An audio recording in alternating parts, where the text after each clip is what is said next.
Hello friends, sales return entry അഥവാ credit note entry എങ്ങനെ ചെയ്യുന്നതെന്ന് മെഡിക്കൽ ഷോപ്പിൽ നോക്കാം. അതിനായി ട്രാൻസാക്ഷൻ ഓപ്ഷൻ ക്ലിക്ക് ചെയ്യുക. Sales return, credit note. ഒരു സെയിൽസ് റിട്ടേൺ എൻട്രി സ്ക്രീൻ നിങ്ങൾക്ക് വിസിബിൾ ആകുന്നതാണ്. എൻട്രി അടിക്കുക. റിട്ടേൺ തന്ന പേഷ്യന്റിന്റെ പേര് F2 അടിച്ച് നിങ്ങൾക്ക് സെലക്ട് ചെയ്യാവുന്നതാണ്. എൻട്രി അടിക്കുക. റീസൺ ടൈപ്പ് ചെയ്യുക. എൻട്രി അടിക്കുക. എൻട്രി അടിച്ചതിന് ശേഷം റിട്ടേൺ വന്ന പ്രൊഡക്റ്റിന്റെ പേര് സെലക്ട് ചെയ്യുക. ബാച്ച് സെലക്ഷൻ ചെയ്യുക.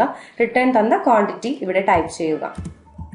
എൻട്രി അടിക്കുക. ഇതുപോലെ അടുത്ത പ്രൊഡക്റ്റ് ഉണ്ടെന്നുണ്ടെങ്കിൽ അതും ഇതുപോലെ ബാച്ച് സെലക്ഷൻ ചെയ്ത് നിങ്ങൾക്ക് ടൈപ്പ് ചെയ്യാവുന്നതാണ്. ശേഷം സേവ് ചെയ്യുന്നതിനായി എൻഡ് ബട്ടൺ പ്രസ് ചെയ്യുക. സേവ് ചേഞ്ചസ് ഓപ്ഷൻ യെസ് കൊടുത്തിട്ടുണ്ടെങ്കിൽ നിങ്ങളുടെ സെയിൽസ് റിട്ടേൺ എൻട്രി അല്ലെങ്കിൽ ക്രെഡിറ്റ് നോട്ട് എൻട്രി ഇവിടെ സേവ് ആകുന്നതാണ്. ഈ ഒരു ഓപ്ഷൻ വരുമ്പോൾ എൻട്രി അടിച്ചിട്ടുണ്ടെങ്കിൽ നിങ്ങൾക്ക് പ്രിന്റ് ലഭ്യമാണ്. അടിച്ചു വെച്ചിട്ടുള്ള ക്രെഡിറ്റ് നോട്ട് ലിസ്റ്റ് നിങ്ങൾക്ക് കാണുന്നതിനായി transaction, sales return, modify credit note ഓപ്ഷനിൽ ഡേറ്റ് മെൻഷൻ ചെയ്ത് ഫ്രം ടു ഡേറ്റ് മെൻഷൻ ചെയ്ത് നിങ്ങൾക്ക് എടുക്കാവുന്നതാണ്. ഓൾറെഡി എക്സിസ്റ്റ് ചെയ്യുന്ന നിങ്ങളുടെ എൻട്രി ചെയ്തിട്ടുള്ള ക്രെഡിറ്റ് നോട്ട് ലിസ്റ്റ് നിങ്ങൾക്ക് വിസിബിൾ ആകുന്നതാണ്. എൻട്രി അടിച്ച് അത് ഓപ്പൺ ചെയ്യാവുന്നതാണ്.